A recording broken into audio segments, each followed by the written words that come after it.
నమస్తే, welcome to our channel. నేను మీ అంకిత. కల్కి మూవీ నార్త్ అమెరికాలో ఒక రికార్డ్ అండ్ వండర్స్ని అయితే క్రియేట్ చేస్తుంది. సో అసలు ఎలాంటి వండర్స్ని క్రియేట్ చేసింది, ఇంకెంత చేయబోతుంది అన్న విషయాల్ని డిస్కస్ చేయడానికి నాతో పాటు సీనియర్ జర్నలిస్ట్ యజ్ఞమూర్తి ఇక్కడ ఉన్నారు. సో ఆయన అడిగి మరిన్ని విషయాలు తెలుసుకుందాం. నమస్తే సార్. నమస్తే అమ్మా. సార్, కల్కి మూవీ అనగానే పాన్ ఇండియా కాదు, వరల్డ్ వైడే అసలు ఎంత ఫేమస్ అయిందో మనకి తెలుసు. అది రిలీజ్ కాకముందే. కాకపోతే ఇండియాలో చూసుకుంటే ఓకే, కామన్, మన హీరో, మన ఇండియా మూవీ అనుకోవచ్చు.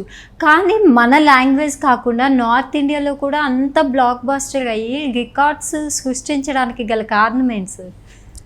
కల్కి అనేది కేవలం తెలుగు మాత్రమే కాకుండా సౌత్ లాంగ్వేజెస్లోనే కాకుండా హిందీలోనే కాకుండా ఇంగ్లీష్లో కూడా డబ్ అయింది. సో అందువల్ల మీకు యుఎస్లో వచ్చేటప్పటికి అక్కడ తెలుగు వర్షన్తో పాటు ఇంగ్లీష్ వర్షన్ కూడా రిలీజ్ అయింది. దానికి తగ్గట్లుగానే మన తెలుగు ఆడియన్స్ మాత్రమే కాకుండా ఇండియన్ ఆడియన్స్ మాత్రమే కాకుండా అక్కడ ఉన్నటువంటి వేరే దేశాలు, అమెరికన్సే కాదు, సో మనకు తెలుసు యుఎస్లో ఎన్నో దేశాల నుంచి వచ్చి ఉపాధి పొందే వాళ్ళు ఉంటారు. సో వాళ్ళందరూ కూడా ఇవాళ కల్కి కోసం ఆ సినిమా చూడటానికి వెళుతున్నారు. సో ఫస్ట్ వీకెండ్లో చూసుకుంటే యుఎస్లో రిలీజ్ అయిన సినిమాల్లో ఆ యుఎస్ సినిమాలతో అంటే లోకల్ సినిమాలతో పోటీ పడి టాప్ 3లో నిలిచింది ఈ సినిమా కల్కి అనేది. సో దాన్ని బట్టే మనం దాని యొక్క రేజ్ ఏంటి అనేది మనం ఒక అంచనా వేసుకోవచ్చు. సో అంటే ఏదైతే ట్రైలర్ రిలీజ్ అయినాయో, ఫస్ట్ ఒక ట్రైలర్ రిలీజ్ చేశారు, మళ్ళీ రిలీజ్కు ముందు రిలీజ్ ట్రైలర్ అని ఇంకోటి రిలీజ్ చేశారు. ఈ ట్రైలర్స్ని చూసిన వాళ్ళందరూ కూడా స్పెల్ బౌండ్ అయిపోయారు అనమాట.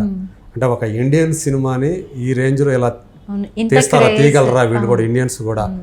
ఒక సైన్స్ ఫిక్షన్ ఫిల్మ్, అది కూడా ఒక ఫ్యూచరిస్టిక్ సైన్స్ ఫిక్షన్. సో ఆ సినిమాని మన తెలుగు వాళ్ళు, ఇండియన్స్ కాదు మన తెలుగు వాళ్ళు తీయగలరు అని చెప్పేసి నాగ్ అశ్విన్ ఒక ప్రూవ్ చేశాడని చెప్పాలి. సో ఇప్పుడు అసలు నార్త్ అమెరికాలో ఏంటి ఆ రికార్డులు క్రియేట్ చేసింది అనేది మనకున్న సమాచారం ప్రకారం ఇప్పుడు నేను మీకు చెప్తాను. నేను ఆ వివరాలు మనకు అందిన సమాచారం ప్రకారం ఇది కూడా ఇవి అఫీషియలే, ఈ రికార్డులన్నీ కూడా అఫీషియలే. అక్కడ ప్రత్యంగిరా అని చెప్పేసి వాళ్ళు డిస్ట్రిబ్యూట్ చేశారు యుఎస్లో ఈ సినిమాని.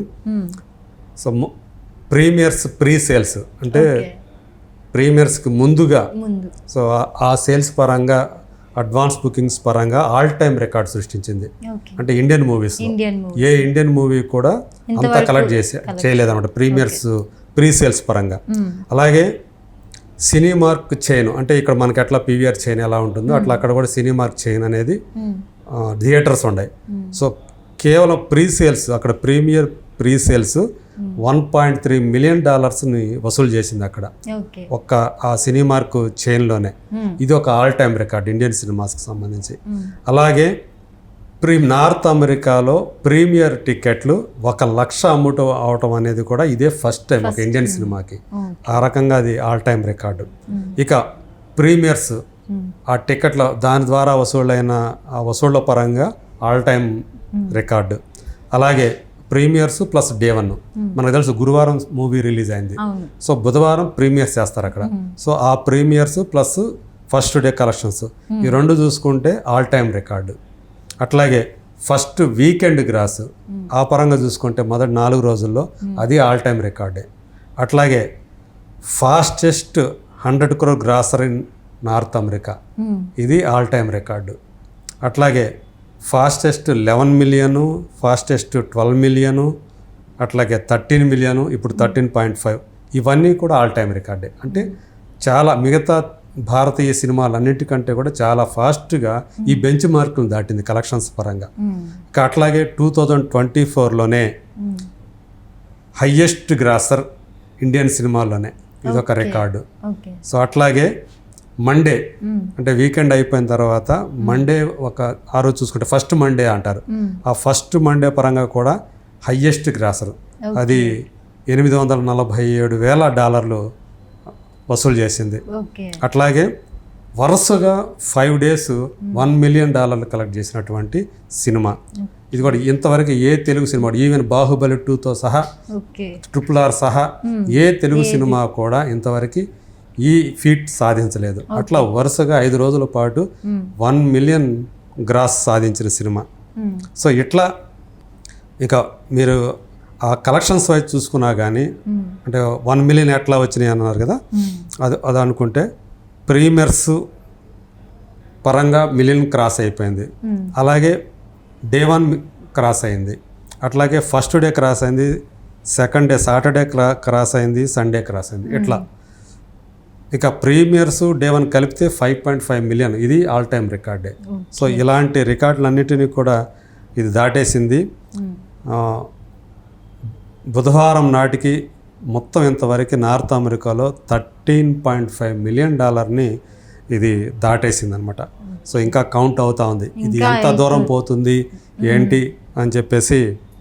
1 వీక్కే 13 అంటే అసలు ఇక ఓవరాల్గా చూసుకుంటే సో ఇలా ఆల్ టైమ్ రికార్డ్లా ఉంటుందేమో సార్. ఖచ్చితంగా ముందు ఇంకా చాలా రికార్డుల్ని అంటే ఇండియన్ ఫిలిమ్స్ చాలా వేరే సినిమాలు ఏవైతే ఉన్నాయో లాస్ట్ ఇయర్ జవాన్, పఠాన్ సినిమాలు కూడా అక్కడ రికార్డులు క్రియేట్ చేశాయి.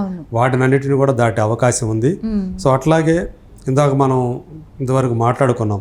సో ఆంధ్రప్రదేశ్, తెలంగాణలో షేర్స్ పరంగా అంటే కలెక్షన్స్ పరంగా ఇది ఏ స్థాయిలో ఉంది, ఏ పొజిషన్లో ఉంది అని చెప్పుకుంటే RRR ఇప్పటివరకు ఫస్ట్ వీక్ కంప్లీట్ అయ్యేటప్పటికి 2 తెలుగు రాష్ట్రాల్లో 187.65 crores కలెక్ట్ చేసింది.